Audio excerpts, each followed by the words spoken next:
हरे कृष्णा। प्रत्येक वर्ष कार्तिक मास के कृष्ण पक्ष की चतुर्थी तिथि पर करवा चौथ का व्रत किया जाता है। इस शुभ अवसर पर विवाहित स्त्रियां पति की लंबी आयु एवं सुख समृद्धि में वृद्धि के लिए करवा माता की पूजा करती है। साथ ही करवा माता के निमित्त करवा चौथ का व्रत भी रखकर अपने पति की लंबी आयु और अच्छे स्वास्थ्य के लिए प्रार्थना करती है। वैसे आज के समय में तो अविवाहित कन्याएं भी शीघ्र विवाह के लिए करवा चौथ पर व्रत रखती हैं, जिससे अविवाहित कन्याओं को अपना इच्छित वर मिल सके। लेकिन अगर देखा जाए तो ये व्रत अपने पति की लंबी आयु के लिए ही किया जाता है, अतः अविवाहित कन्याओं को इस व्रत को नहीं करना चाहिए। इस व्रत के पालन से सभी विवाहित महिलाओं को अखंड सौभाग्य का वरदान मिलता है और इसके साथ ही उनके परिवार में सुख और सौभाग्य की वृद्धि होती है। वैसे इस करवा चौथ के व्रत का उल्लेख किसी भी पौराणिक शास्त्र, ग्रंथ या पुराण में नहीं मिलता है, लेकिन ये स्थानिक परंपराओं के अनुसार मनाया जाने वाला एक त्योहार है। लेकिन सबसे ऊपर संतान और अपनी पति के लिए दीर्घायुष्य मांगना और कल्याण के लिए व्रत रखने की परंपरा हमारी वैदिक और पौराणिक आदेशों के अनुरूप ही है।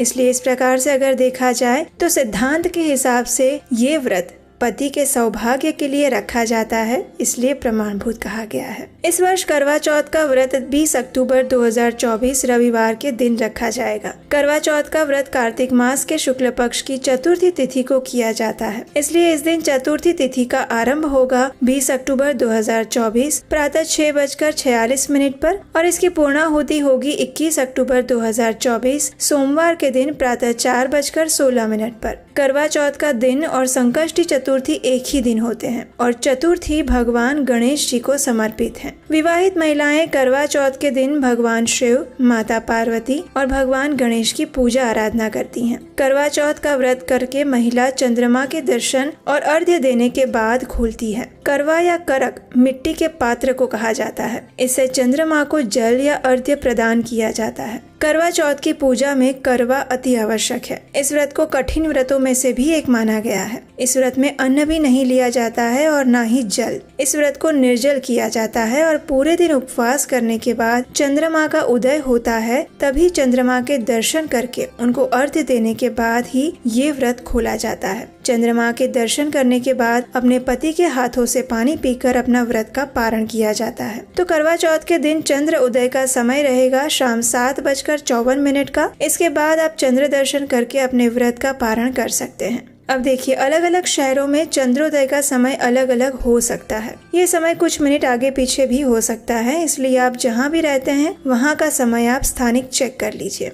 करवा चौथ के दिन सबसे पहले सूर्योदय के समय में पूजा की जाती है और शाम को फिर से पूजा की जाती है। संध्या पूजन का अधिक महत्व माना गया है, जो प्रदोष काल में किया जाता है। इसलिए करवा चौथ के दिन प्रदोष काल का शुभ मुहूर्त है शाम 5:46 से लेकर 7:02 तक और पूजन की कुल अवधि 1 घंटा 16 मिनट की है। करवा चौथ का व्रत सुहागिन महिलाएं ही कर सकती हैं, लेकिन अगर करवा चौथ के समय स्वास्थ्य को लेकर कोई आपत्ति है, समस्या है या फिर कोई गर्भवती महिला है तो उन्हें ऐसे समय में ये व्रत नहीं करना चाहिए। और फिर भी अगर कोई महिला करना चाहती हैं तो जल, फल इत्यादि लेकर कर सकते हैं। अब बात करें मासिक धर्म में यानी कि पीरियड्स में महिलाओं को व्रत करना चाहिए या नहीं, तो ऐसे समय में अगर किसी महिला ने पहले से इस व्रत को शुरू किया हुआ है यानी पिछले साल भी किया था तो ये व्रत वो कर सकती है। इस दिन महिला पूजा नहीं कर सकती, लेकिन वो उपवास करके चंद्रमा के दर्शन कर सकती हैं। इसलिए ऐसे समय में भी आप करवा चौथ का व्रत रख सकते हैं। मानसिक रूप से माँ पार्वती की और शिव जी की आराधना करके अपने पति की लंबी आयु के लिए प्रार्थना कर सकते हैं।